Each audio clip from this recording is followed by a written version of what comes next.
बनाने के लिए पीएम मोदी और सीएम योगी ने जो इंतजाम किए उसकी पूरी दुनिया में वाहवाही हो रही। महाकुंभ में पहुंचे साधु संत श्रद्धालु इंतजामों को देखकर गदगद है। अब तक देश दुनिया से पहुंचे 7 करोड़ से ज्यादा श्रद्धालु संगम में आस्था की डुबकी लगा चुके हैं। लेकिन हमारे देश में एक ऐसा इकोसिस्टम है जिसने सनातन के गौरव से जुड़ी हर बात का विरोध करने का ठाना हुआ है। और महाकुंभ के जरिए भारत की जिस सनातन शक्ति का डंका पूरी दुनिया में बज रहा है, ये उस इकोसिस्टम को हजम नहीं हो रहा। समाजवादी पार्टी के मुखिया अखिलेश यादव महाकुंभ पहुंचकर आस्था की डुबकी लगा रहे श्रद्धालुओं के आंकड़े को फर्जी बताकर गिर गए।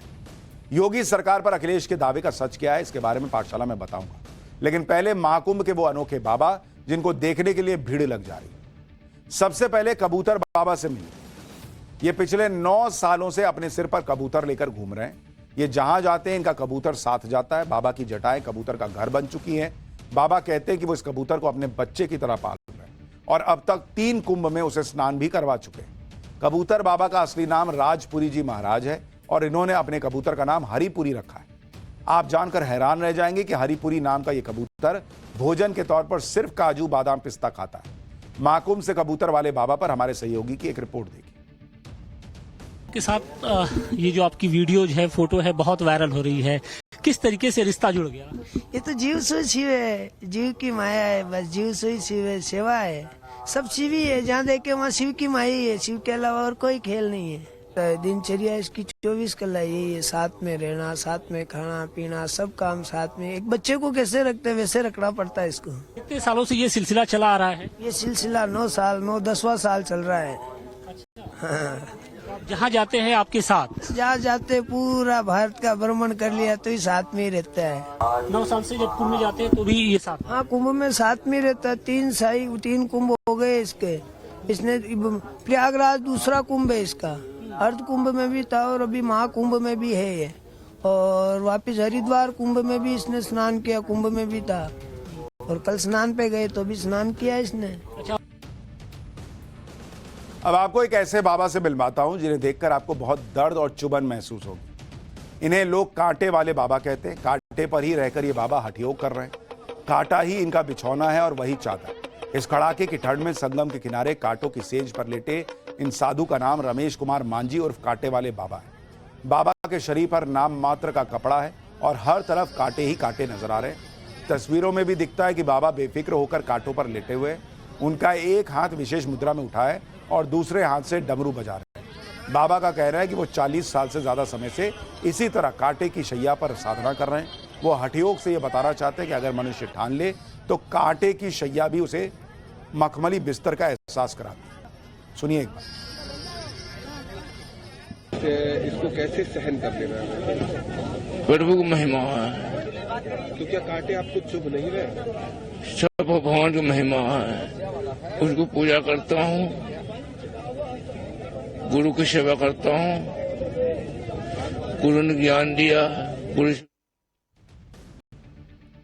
अब एक और अनोखे बाबा से मिलिए जिन्होंने पूरे शरीर को रुद्राक्ष की मालाओं से ढका हुआ। ये देखिए, बाबा का दावा है कि इन्होंने अपने मुकुट और शरीर पर कुल 1.25 लाख रुद्राक्ष जो है वो धारण किए, जिनका वजन करीब 35 किलो है।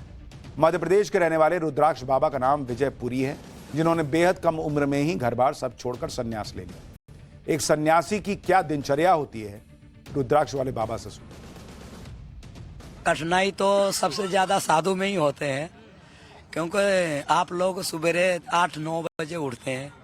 हम लोगों के सुबेरे 4 बजे, चाहे कोई भी हालत में 4 बजे उठना ही पड़ता है। चाहे ठंडी हो, चाहे गर्मी हो, चाहे बरसात हो, चाहे आंधी आए, चाहे तूफान आए। 4 बजे उठना जो हमारे प्रकृति है, नियम है, वो 4 बजे उठते हैं। नहाना धोना और फिर आरती पूजा जो हमारे फिर और नित्य क्रिया होता है वो नित्य क्रिया करते हैं। नित्य क्रिया करने के बाद में फिर समाज को भी देखते हैं। समाज को देखने के बाद में फिर गाय सेवा करते हैं। गाय सेवा के बाद में भी और भी कोई खेती के भी काम संभालते हैं। वायरल बाबाओं के बीच महाकुंभ अपनी भव्यता के लिए पूरी दुनिया में सुर्खियां बटोर रहा है। महाकुंभ में इतनी भीड़ है कि पैर रखने तक की जगह नहीं। रोज नए रिकॉर्ड बन रहे हैं।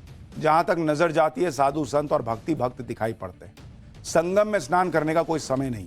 दिन रात यहां लोग पहुंच रहे हैं और संगम में पहुंचकर आस्था की डुबकी लगा रहे हैं। आंकड़ों पर अगर नजर डालें तो महाकुंभ में 6 दिनों में 7 करोड़ भक्तों का आंकड़ा पार कर चुका है। 29 जनवरी को मौनी अमावस्या पर सबसे बड़ा अमृत स्नान है। योगी सरकार के अनुमान के मुताबिक 8 से 10 करोड़ भक्त यहां पहुंच सकते हैं। वहीं त्रिवेणी के संगम पर 10 लाख से ज्यादा लोग कल्पवास कर रहे हैं। लेकिन समाजवादी पार्टी के अध्यक्ष अखिलेश यादव को यह नंबर नहीं दिख रहा है। ऐसा लग रहा है कि जैसे उन्हें महाकुंभ के बहाने सिर्फ सरकार पर सवाल उठाने।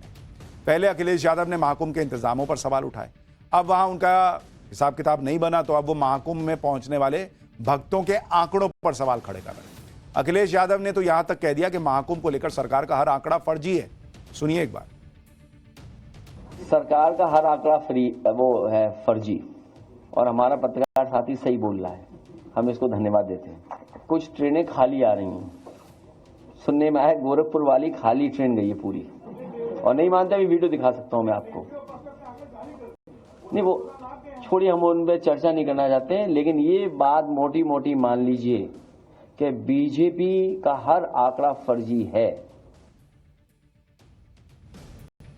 पता नहीं अखिलेश यादव ने कौन सा चश्मा पहन रखा है जिससे उन्हें भगवा रंग ही शायद दिखना बंद हो। ना उन्हें महाकुंभ में उमड़ी भीड़ दिख रही है, ना महाकुंभ में सरकारी इंतजाम दिख रहे हैं। सोचिए, जहां करोड़ों लोग पहुंच रहे हैं वहां की व्यवस्था बिना इंतजाम के कैसे चल रही होगी। अब अखिलेश यादव के इस बयान ने बीजेपी को मौका दिया। बीजेपी सांसद रवि किशन ने कहा कि अखिलेश इसलिए दुखी है क्योंकि पीडीए के लोगों ने कुंभ में डुबकी लगाई। सुनिए रवि किशन ने क्या कहा। उस पर भी आंकड़ाबाजी कर रहे हैं। चुनाव में लड़ना है, हिंदू जगह है, हिंदू को जगह रहने दो। हर जात का धर्म का लोग आ रहा है, हर बिरादर नाच इसमें स्नान कर रहा है। ना कोई सारा पीडीए डूब गया है इनका, अब सारा ध्वस्त हो गया तो तब थोड़ा तो बिलबिलाएंगे सब। हालांकि महाकुंभ पर पॉलिटिक्स के बीच एक आईआईटी वाले बाबा खूब वायरल हो रहे हैं। आईआईटी बाबा के नाम से अभय सिंह पॉपुलर हुए तो सभी लोगों को उनकी लाइफ में इंटरेस्ट आने लगा। आईआईटी बाबा का अभय सिंह के माता पिता जूना अखाड़े के 16 मड़ी आश्रम पहुंच गए, जिसके बाद आईआईटी बाबा महाकुंभ के मेले में हर किसी की नजर से फिलहाल ओझल हो गए। इस बीच अभय सिंह की कॉलेज के दिनों की फोटो वायरल हो रही है, जिसमें वो अपने दोस्तों के साथ दिखाई दे रहे हैं। वो कहीं दोस्तों के साथ मस्ती कर रहे हैं, कहीं पेंटिंग बना रहे हैं, कहीं हॉस्टल में पास्ता बना रहे हैं। उनके कॉलेज के कन्वोकेशन के फोटोज भी रुपए की नौकरी करने के बाद ऐसा क्या हुआ कि 34 साल का एक शख्स बाबा बन गया। क्योंकि आमतौर पर हमारे समाज में बाबा या साधु बनने की जो व्यवस्था है उसे 60 साल की उम्र के बाद माना जाता है। लेकिन अभय सिंह के साथ क्या हुआ, ये सबके मन में सवाल है। अभय सिंह का आईआईटी मुंबई से साधु बनने तक का सफर भी अनोखा है। अभय सिंह मूल रूप से हरियाणा के झज्जर के रहने वाले हैं। उनके पिता झज्जर कोर्ट में वकालत करते हैं। सामान्य परिवार से आने वाले अभय सिंह ने 2008 में 731 रैंक के साथ आईआईटी क्रैक किया, जिसके बाद उन्होंने आईआईटी मुंबई से एरोस्पेस इंजीनियरिंग की 4 साल की डिग्री ली। इसके बाद आईआईटी बॉम्बे से ही अभय सिंह ने विजुअल कम्युनिकेशन में कोर्स किया। आईआईटी के इंटर्नशिप के दौरान 2 महीने तक उन्होंने उत्तराखंड में फोटोग्राफी की। इस दौरान फैशन फिल्मों और कई एड फिल्मों में भी उन्होंने डायरेक्ट किया। 2019 में वो कनाडा चले गए, जहां लाखों के पैकेज पर काम किया। 2021 में वो वापस इंडिया आ गए और 9 महीने तक सदगुरु के आश्रम में रहे। अभय सिंह बाबा सोमेश्वर पुरी को अपना आध्यात्मिक गुरु मानते हैं। बाबा सोमेश्वर पुरी ने ही उन्हें अघोड़ियों, जूना अखाड़े के महात्माओं और कई साधु संतों से मिलवाया। अभय सिंह के गुरु आने वाले सालों में उन्हें देश के सबसे बड़े संत के तौर पर देखा। तो ये हैं अभय सिंह की वो तस्वीरें जिसमें वो कॉलेज में जो एक यूथ होता है उसकी तरह दिखते हैं, और आज जो वो साधु संत बने हुए हैं उसको लेकर हर तरफ चर्चा हो रही है। फिलहाल एक छोटा सा ब्रेक के बाद सैफ अली खान पर बड़ी खबर। हमले के बाद पहली पुलिस को क्या बताया